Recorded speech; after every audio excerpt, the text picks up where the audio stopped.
Instead of all those adjectives, how do we get at that verb? We're thinking about how to sell books, not just how to create them. A big tip there is Lucinda Halpern is a literary agent and the CEO of Lucinda Literary, based in New York. She has worked with all major publishers and currently represents New York Times and internationally best-selling authors throughout a variety of categories. Her classes and coaching programs have been taught to hundreds of writers worldwide and became the inspiration for her new book, Get Signed. In our chat today, Lucinda shared insights on how to find an agent, how to market your book, and a standout moment for me was when she peeled back the curtain of what it looks like to meet with an editor. So let me introduce you to Lucinda. Lucinda, could you walk me through the turning points that led you to the point of founding Lucinda Literary? Sure. So 15 years ago, when I started Lucinda Literary, there were two things that were coming about. The landscape of publishing is constantly being disrupted. So I thought that there was a really good opportunity at that point to bring an online marketing focus to the world of literary agenting. So previously, we had all been just thinking we can sell books through reviews and through NPR and typical distribution channels. But when I started working with Gretchen Rubin of the Happiness Project, everyone was seeing that this blog, very similar to what you're doing now, Marguerite, it's like connecting with communities, like-minded communities online was really where people were selling and promoting books. So I decided to bring my knowledge of that. I'd come from publicity at HarperCollins and from marketing at Scholastic into a literary agency. And I thought there's got to be some mix of these things that I can help authors navigate. So started Lucinda Literary on that basis. Separately, this whole world of the elite New York agency, which people could not break through. And so only particular people were being served, sort of like an inside club. I thought there's got to be a way to impact writers at scale who want to publish books. So that was always part of the founding mission of the company. And now, 10 years later, we started to really do that. Lucinda, could you explain what debut authors get right and what debut authors get wrong about the role of a literary agent? Yeah, wonderful question. So I think that many folks really think of agents as just real estate brokers. Like they are, and I say it's always more like the doula when you don't trust the doctor, right? We are the people who are your first champions, the first people you trust, the people who share your vision. Like, do you want to have the water birth, the home birth? Do you want to be in a hospital, right? Our equivalent of that would be, do you want to be with an indie press? Do you want to be with a traditional house? So I think that they overlook many debut authors, not by their fault, but through lack of education, that an agent is fundamentally your editorial champion. So we're editors at heart, first and foremost. We help you edit and develop your manuscript or book proposal. And then we're really with you through the entire career. So often at my agency, like we're marketing strategists as well. We're thinking about how to sell books, not just how to create them. So there's so much that we're doing behind the scenes. And it's not just about handling your book contract. Okay, so how do you decide who to work with and what are some of the things that you look for when it comes to fit? I think it's helpful to know that I was a child opera singer, so it led to a real enthusiasm for music. And something about publishers generally is we're arts people. So many people read as much as they love music, as much as they love film. So it's sort of an arts-focused industry. The point of that childhood is that I later came to manage musicians. And what I realized was before I was falling in love with the quality of the work, I was falling in love with the person, with the artist, with the creator. So I can spot a writer immediately, whether it's the first line of their email or whether it's their first sentence that they're uttering. And I fall in love with that artist. And then I think if this person is special and has what it takes, in their genre, that we can figure out the right book together. I think that that's really something that I look for.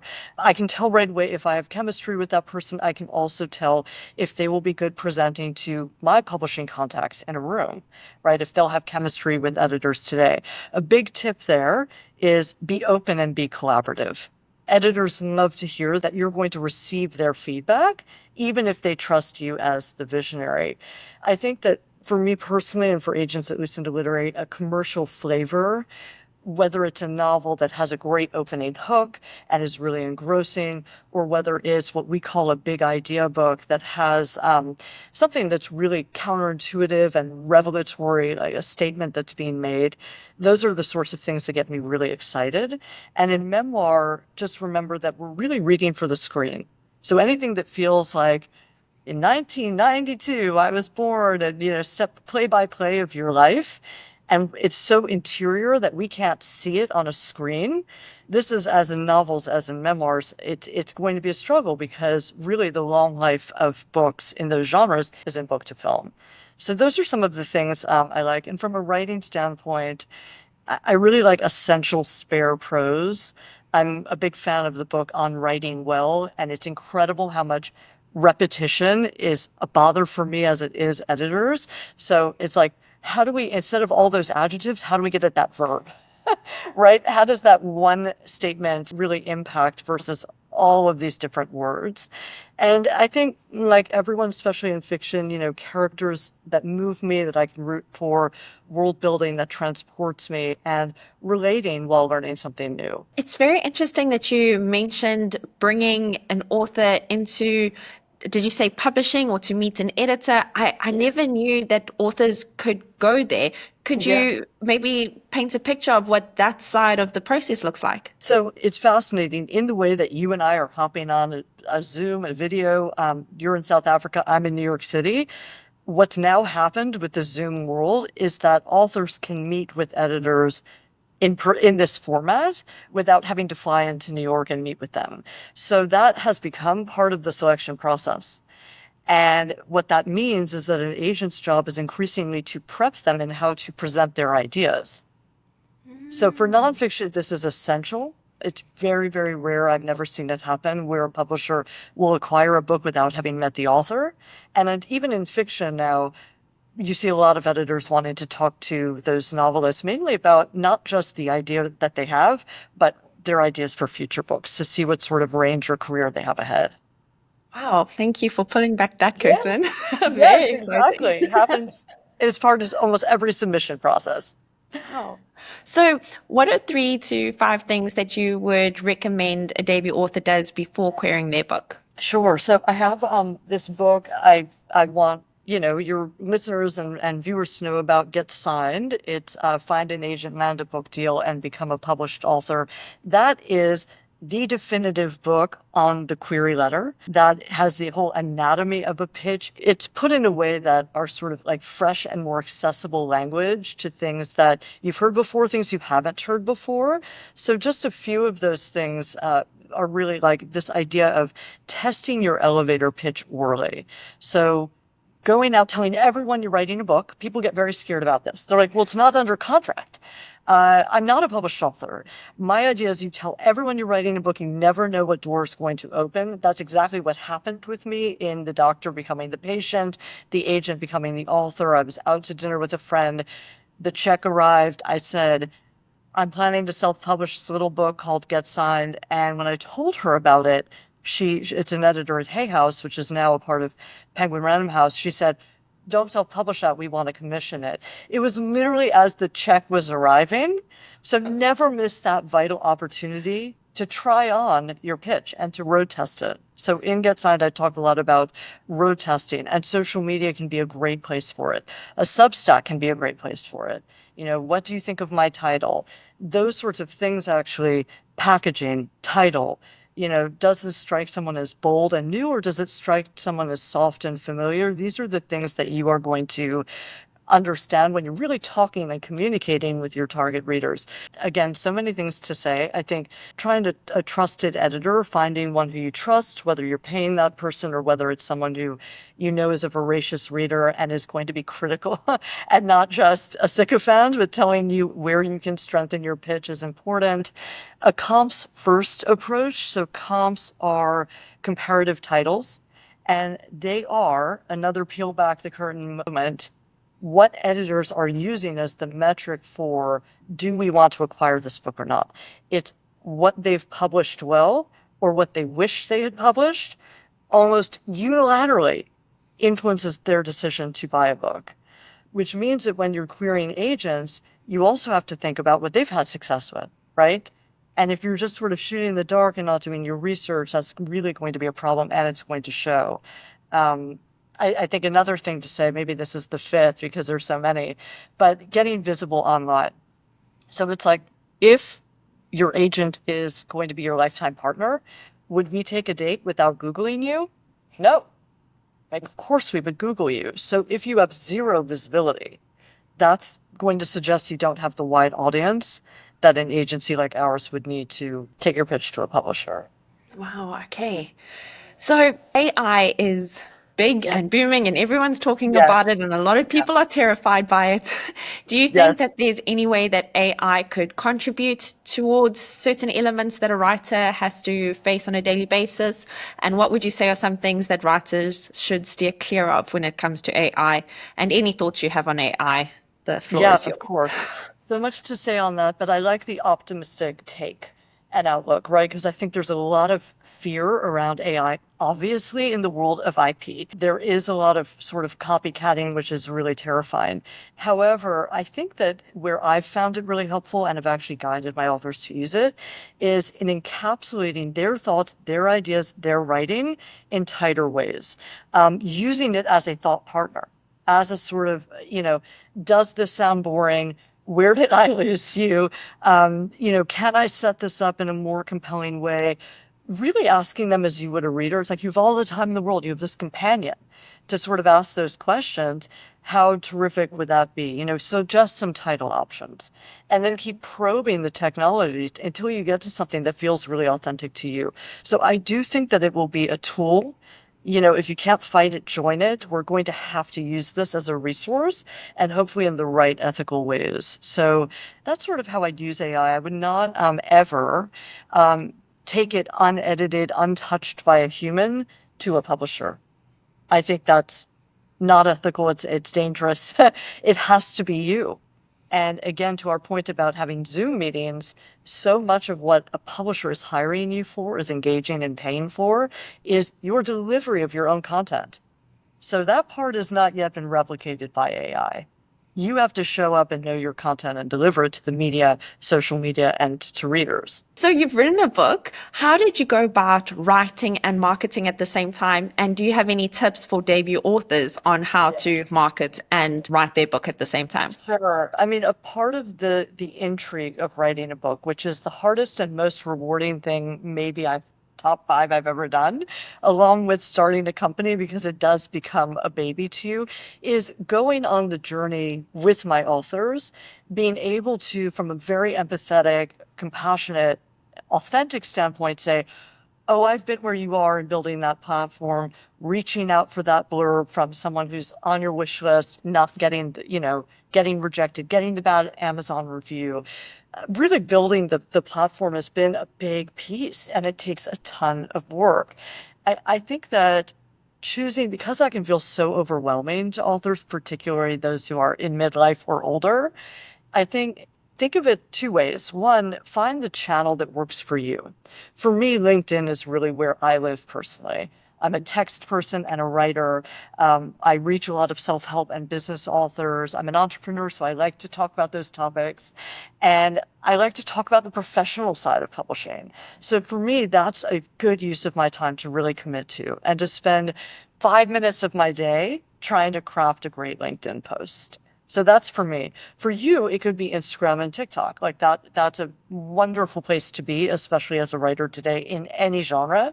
Remember that publishers are going online to find you. Agents are scouting you. We have so many wonderful examples. This book just hit the New York Times bestseller list. It's by a woman, Josie Balka, who has a viral TikTok platform that various celebrities have gotten behind. One of our agents scouted her. Wow. So really be present. I know I'm going off topic a little bit, but that marketing piece online is really important. Also think about it as a one-to-one equation, meaning networking. This is completely overlooked by first-time authors. It's not something that we can find on Google. So you have to tell us in your pitch, I'm connected to XYZ. I have a direct, like, she's a friend. I can text her. That network piece is extremely important to agents and publishers as well. And we wouldn't know it by Googling you. So I'm on these journeys, networking, going every day on social media to do something. And in terms of balancing that with the writing, when I was writing my book, it was a 5 to 9 job. I've still maintained that now more for the marketing side. And, the 9 to 9 is when I'm running my business. So I love my work, so I don't mind all those hours. I don't mind doing other things. And Respect. there are young children somewhere in between, but they realize this is a passion. Yeah. And there are only so many hours in the day. But I think marketing is essential for finding that audience to road test your content. Do you have any tips for debut authors on how to market their book? I know you mentioned LinkedIn and social media, but is there anything else that you would suggest authors look into? So I begin with the fact, having coached and spoken with so many writers, that is very intimidating, daunting. And that the common thing I hear is, I'm not a self-promoter and I don't like to be on social media. So this is the first thing almost that creatives will tell me. Well, obviously, because you want to be in the weeds of your writing, which is so much more interior, but you actually have to get out and meet your readers. So I would say that a tip for that is to stop thinking about it as self-promotion and begin thinking about it as delivering value to a reader, right? So get out of that headspace that people, and I have to do this every day. I think it is so self-promotional or book promotional, but when I focus on what do they want to learn from me today, it becomes a whole different equation, and it liberates me in a way to get out there. The other thing is to focus on engagement. So if you're writing a Substack or a newsletter, this is fantastic. Tell the agents and editors you're pitching that that's what you're doing, and really focus on, are they commenting? What's popular? What are the analytics? That's a tip, because again, you're going to want to bring that to someone's attention, especially if your viewership is low. You're going to want to talk about your engagement. It can be delivered in your own voice. It's going to grow an audience. I would say that in certain categories like fiction and even sometimes memoir, don't sweat it, but don't lead your pitch with modesty. I think one of the biggest mistakes writers make in a book proposal is, I will begin to grow a social media presence. I will hire a publicity firm. I plan to do a lot of speaking. It's like, we want to know about what you've already built and positions you to sell a book. And think about what Google won't tell us. We've talked about build your network, maybe pilot a podcast as a first form for your content and way to grow connections. So many times I will tell authors they're just not ready because they can't articulate clearly what the book is about, one, and then what benefit it serves to readers in a proof of concept way. I've got this existing audience. They love this about what I do. So those are probably more than 3 tips, but Thank you. of course. I am curious if you could give us an inside scoop on what the fastest way to get published is. Yeah, sure. Well, reading the book is a good way, but actually something my agency offers uniquely and exclusively is this opportunity to meet with agents and other industry gatekeepers one-on-one. So we actually have this whole coaching business through the Lucinda Literary Academy. I use that whether or not your viewers want to do that or not. The idea of getting personal connections to anyone in the industry is so important. Getting that vital feedback early, because I see so many authors who spend like a decade following the wrong advice by someone I've never heard of and who doesn't sell books every day for a living, not based in New York and meeting with publishers every day. So I think that to squarely answer that about the fastest way to becoming a published author, it's find any way in. And I always say find 7 ways in. Like be in their DMs, engage with them on social media, subscribe to their newsletters, go to a writer's conference they're at, get a direct referral to that agent. So many of our authors are not huge bestsellers. They would be thrilled to lend a hand and make a connection to us as an agency. Find those authors, or find those authors' publicists. A lot of people get really sort of stuck on just breaking through a slush pile to an agent's inbox when there are these 7 other opportunities for getting into the industry. So I think that's one thing that's important. Keeping creativity alive. So when you're stuck, you turn to the next idea. You A/B test with your query letters. Am I getting more traction on my memoir, or am I getting more traction on this children's book idea? Stay creative. I mean, this is so important. It's a different take on the don't give up. It's a diversify, which is what we've done as an agency, and I think is so important. I like that. Before I ask you to recommend books, I'm dying to know, what is your genre of choice? If you're going to pick books, what genre do you typically lean to? So I'm really drawn to what I call big idea books. And more what I'm hearing from publishers is that those need a very targeted audience, which is interesting, right? And these are really the people in their field. You know, the best and only person, which is never actually the case, but the case that you need to prove to an agent or a publisher, who can write with authority on their subject matter. It could be a journalist. It could be a memoirist. You are the expert on your own life.